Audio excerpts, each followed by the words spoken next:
नमस्कार विद्यार्थी मित्रो, आमचे YouTube channel science and education corridor यामध्ये आपले सर्वांचे स्वागत. बी.एड ॲडमिशन 2024 या अनुषंगाने स्कॉलरशिप बाबत आपण या व्हिडिओमध्ये चर्चा करणार आहोत.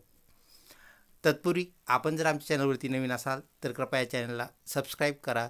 तसेच व्हिडिओ आवडल्यास नक्कीच मित्रपरिवारामध्ये शेअर करा. विद्यार्थी मित्रो, बी.एड हा एक प्रोफेशनल कोर्स आहे ज्याला आपण व्यावसायिक शिक्षण असं म्हणत असतो. तर व्यावसायिक शिक्षणाअंतर्गत मिळणाऱ्या ज्या स्कॉलरशिप पॅटर्न आपल्याला महाराष्ट्रामध्ये पाहायला मिळतो तो म्हणजेच DBT मार्फत आपल्याला डायरेक्ट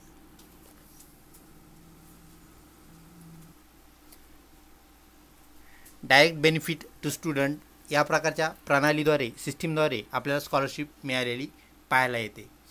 तर विद्यार्थी मित्रो, स्कॉलरशिप ही प्रवर्ग म्हणजेच कॅटेगरीने आहे आपल्याला वेगवेगळी असलेली पाहायला भेटते. त्यामध्ये SC category, ST category, OBC, SEBC, SBC, त्यानंतर EWS, खुला प्रवर्ग आणि अमागास गट अशा प्रकारचे प्रवर्ग आपल्याला सांगता येतील. तर त्या प्रवर्गाने आहे आपल्याला कशी स्कॉलरशिप मिळते ते आपण पाहूया. महाराष्ट्र शासनातर्फे दिल्या जाणाऱ्या ज्या स्कॉलरशिप्स आहेत त्या आपल्याला इथे नमूद केलेल्या पाहायला मिळतात. SC कॅटेगरी असेल, OBC असेल, VJNT असेल, SBC असेल, जनरल कॅटेगरी असेल, student can apply for scholarship. विविध कॅटेगरीचे आपल्याला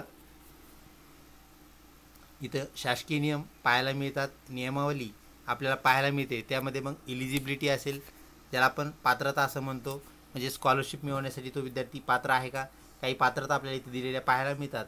त्यामध्ये parents or guardians annual income shall be less than or equal to 2,50,000. तर 2.5 लाखापेक्षा उत्पादन हे काय उत्पन्न जर आपण म्हणत असतो ते वार्षिक उत्पन्न 2.5 लाखापेक्षा कमी असणं गरजेचं आहे. अशाच विद्यार्थ्यांना त्या प्रवर्गातून आपल्याला स्कॉलरशिप मिळालेली पाहायला मिळते.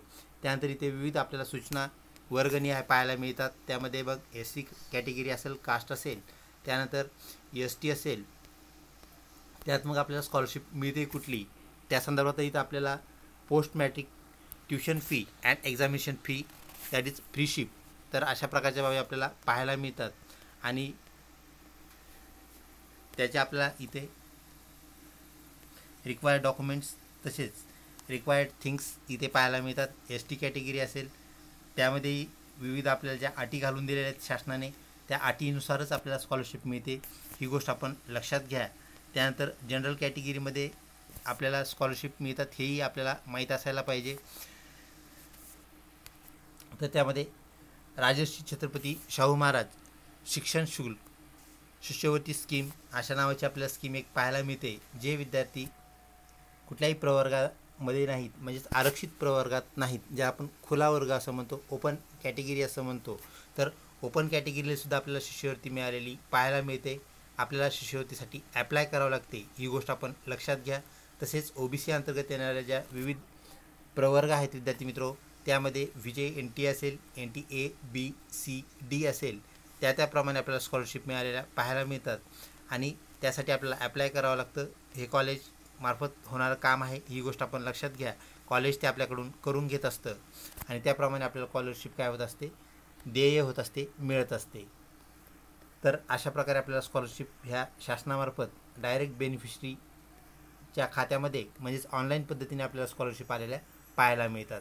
त्यामध्ये विद्यार्थी मित्रो जे NAC ॲक्रिडेटेड कॉलेजेस जे आहेत त्या कॉलेजमध्ये आपल्याला जास्त स्कॉलरशिप असलेल्याही पाहायला मिळतात. म्हणजे स्कॉलरशिपचे सुद्धा विविध आपल्याला प्रकार पाहायला मिळतात. जसे गव्हर्मेंट कॉलेज आपण पाहतो, B.एडमध्ये गव्हर्मेंट कॉलेज असेल, अनुदानित कॉलेज असेल, त्याच प्रकारे आपल्याला स्कॉलरशिपचेही वेगवेगळे प्रकार असलेले पाहायला मिळतात. अजून एक लक्षात घ्या, आपण एका वेळेस फक्त एकच स्कॉलरशिप घेऊ शकतो. जसं की ओपन कॅटेगरीचे विद्यार्थी असतील, EWSचे विद्यार्थी असतील, त्यांनासुद्धा छात्रवृत्ती ज्याला आपण म्हणत असतो, शिष्यवृत्ती आपण ज्याला म्हणत असतो, तर त्यांना मिळते, ही गोष्ट आपण लक्षात घ्या. तर आत्ताच आपण पाहिलं राजर्षी छत्रपती शाहू महाराज यांच्या नावे आपल्याला असणारी एक शिष्यवृत्तीची स्कीम प्रणाली आपल्या महाराष्ट्रामध्ये विद्यार्थ्यांसाठी कार्यरत असलेली पाहायला मिळते आणि विद्यार्थ्याला त्यानुसार आपल्याला छात्रवृत्ती स्कॉलरशिप मिळालेली पाहायला मिळते. व्हिडिओ आवडला असल्यास नक्कीच लाईक करा. तसेच चॅनल सबस्क्राईब केलं नसेल तर कृपया चॅनलला सबस्क्राईब करा. विद्यार्थी मित्रो, काही विद्यार्थ्यांनी आम्हाला कमेंटमध्ये विचारले की आम्ही एखाद्या विशिष्ट प्रवर्गामधून फॉर्म भरलेला आहे, परंतु आमच्याकडे त्याचं प्रवर्गाचं प्रमाणपत्र नाही आहे किंवा कुठली आहारता पूर्ण होत नाही. असं जर असेल तर विद्यार्थी मित्रो, हे काम जे आहे ते कॉलेजचं काम आहे, व्हेरिफिकेशन करण्याचं काम कॉलेजचं आहे, ही बाब आपण लक्षात घ्या. त्या अनुषंगाने आपण करेक्ट डॉक्युमेंट्स देणं गरजेचं आहे, करेक्ट माहिती देणं गरजेचं आहे. आणि एखादा संवर्ग जर बदलला असेल तर त्या विद्यार्थ्याचं ॲडमिशन हे आपल्याला ओपन कॅटेगरीमधून गेलेलं पाहायला मिळतं. ही गोष्ट आपण लक्षात घ्या.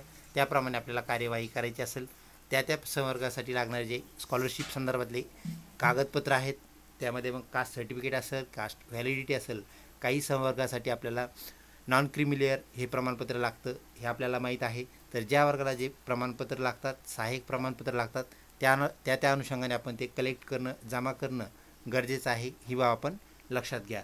तर अशा प्रकारे स्कॉलरशिप डिस्ट्रीब्युशन आपल्याला पाहायला मिळतं. स्कॉलरशिप सर्व विद्यार्थ्यांना मिळते, हे लक्षात घ्या. त्यामध्ये ST SC कॅटेगरी असेल, OBC SBC SC BC तसेच EWS व विद्यार्थी मित्रो, कुठल्याही कॅटेगरीमध्ये जरी तुम्ही नसाल तर ओपन कॅटेगरीमध्ये ज्यांचा समावेश आहे त्यांनासुद्धा आपल्याला छात्रवृत्ती मिळालेली पाहायला मिळते. त्यामध्ये फक्त एकच असतं, त्यांना फक्त निर्वाह भत्ता मिळतो. म्हणजेच EWS किंवा ओपन कॅटेगरीमधून जे विद्यार्थी स्कॉलरशिपसाठी अप्लाय करतील तर त्यांना मिळणारी स्कॉलरशिप आपल्याला ही कमी असलेली पाहायला मिळते. ही बाब आपण लक्षात घ्या. परंतु स्कॉलरशिप सर्वांना मिळते. त्या अनुषंगाने आपण कुठल्या कॅटेगरीमध्ये बसतो त्या कॅटेगरीमधून आपण स्कॉलरशिपसाठी ॲप्लाय करायला काहीच हरकत नाही. व्हिडिओ आवडत असल्यास नक्कीच लाईक करा, तसेच मित्रपरिवारामध्ये शेअर करण्यास विसरू नका. लवकरच भेटूया पुढच्या माहितीपूर्ण BEdच्या आपल्या कॅप राऊंड संदर्भात. तोपर्यंत धन्यवाद.